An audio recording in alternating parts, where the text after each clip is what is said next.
waiting to cross right now. They have no passports. And the problem is the Chinese authorities have no one they can contact in Tripoli to be able to get them out and into Tunisia right now. Thanks, Nazanin. Now we're going to cross right the way from one side of Libya to the other, from west to east, and Jamal Al-Shal joins us from the Egyptian border with Libya. Similar story where you are. I know, Jamal, about the number of people who are coming through. Has it slowed down at all? Not at all, David. In fact, it picks up as the hours go by. However, there hasn't been that same amount of influx of Libyans traveling. Obviously, many accredit that to the fact that the eastern side of Libya is now under control of the opposition, and therefore, whilst there is sporadic violence, or at least that's what we're hearing in terms of reports, the lives of those there aren't directly threatened as they are in Tripoli and the western side of the country bordering with Tunisia. But the influx of Egyptian workers, as you can see behind me, many of them laborers, bringing with them their spades and other equipment, others bringing television sets, washing machines and other things with them, is increasing, and the army is present here. It is trying to facilitate some sort of orderly exits and entrance for these people. However, the sheer volume, coupled with the fact that Egypt itself is in some sort of political turmoil, is making things rather chaotic, David. Thank you, Jamal. So we go from the two borders, the Tunisian and the Egyptian border with Libya. We go out into the Mediterranean, not so very far. We go to Malta, small island. Cal Perry is our man there, joins us from the capital, Valletta. So tell us, first of all, how Malta fits into this picture. David, I want to bring you, first of all, a developing story that we're just getting from the government here in Malta. There is a plane about 40 kilometers off the coast of Malta that is circling. This is a national Libyan airline plane. They are trying to negotiate a landing here in Malta, but this was an unscheduled flight. The government here in Malta has gone on high alert. The airport has gone on high alert. They are deploying soldiers onto the airfield as I'm talking to you right now. The plane is saying that it's running out of fuel. They are desperate to land. They are negotiating, but for the government here in Malta, they say there was no plan in place. This is an unscheduled flight, and they are nervous about what is on this plane and why this plane is trying to land. In addition to that, we have heard from senior intelligence sources inside the Italian government.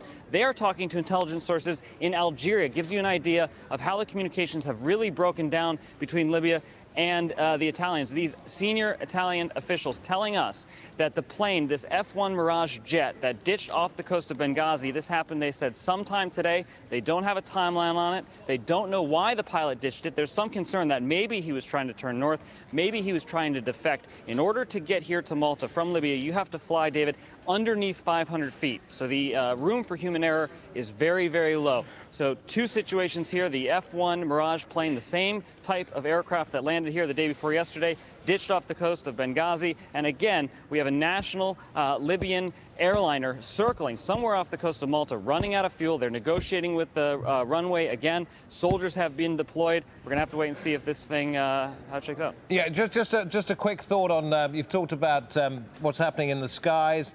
A little bit of thought about what's happening out at sea, because there are some Italian warships around the coast of Malta, and there are vessels bringing people in. I know an American vessel's been sent in to bring out some US citizens. What's the situation there? Exactly, David. There's two Italian warships that have been put about 40 miles to the south here of Malta. They are monitoring the situation. There was word, of course, of these Libyan warships heading north. People thought maybe they were going to defect, but then they stopped. The concern becomes a security concern. On the one hand, they don't know why these Libyan ships are out there in the water, so they're basically setting up a naval perimeter.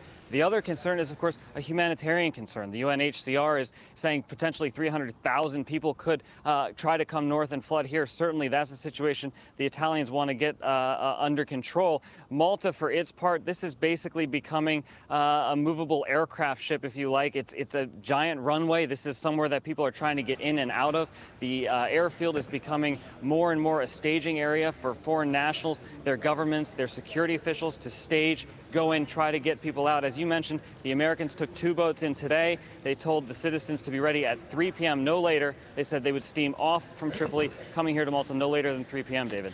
Cal Perry in Valletta, thank you very much indeed. Keeping an eye on that situation for us, where we understand, according to Cal, that there is a Libyan National Airlines plane that took off, one assumes, from Tripoli with no notification to the Maltese authorities.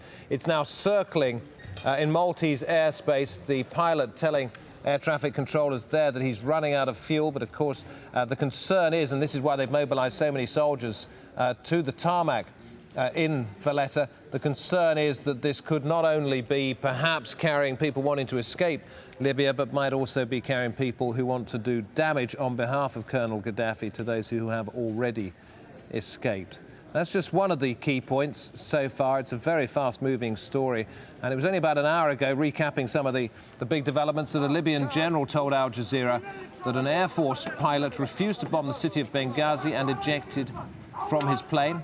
The general said his forces are now backing the anti-government protesters. And there are reports that the first western city in Libya is now under control of the protesters. A witness says 6 people were killed and 200 were injured in Misrata. That's about 120 kilometers west of the capital, Tripoli.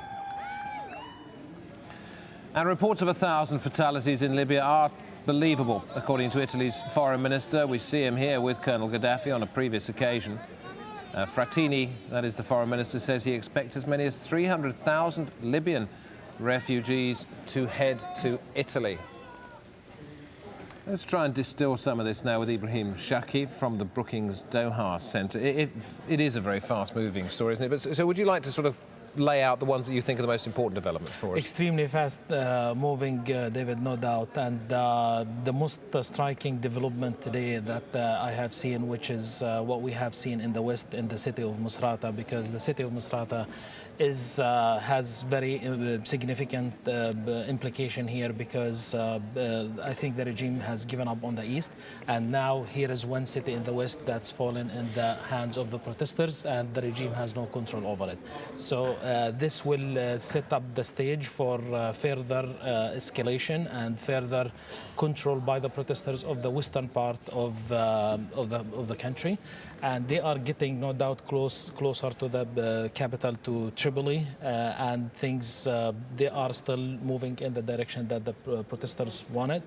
And we should wait to see what the general is going to do over there. What about the suggestion made to me by a close aide of Gaddafi's on this programme a short while ago, that Gaddafi himself is looking very isolated? He's in a heavily fortified compound, you know, just outside Tripoli itself. He only has a small number of soldiers around him, because perhaps the army has totally defected, that he looks very isolated and is acting like a man who doesn't quite know what to do next. I think this is a very important development, and I think the isolation idea is important probably for people who are watching the situation, but I'm not really sure how much this affects him directly, because for several reasons. One is that this person is used to isolation, and he lived under isolation for many years. So I really don't see that this is going to affect him and affect his decisions about how to move forward. But that was international isolation, wasn't it? This is now internal isolation. Thank you. Previously, he could move amongst his people. Yeah. On this occasion,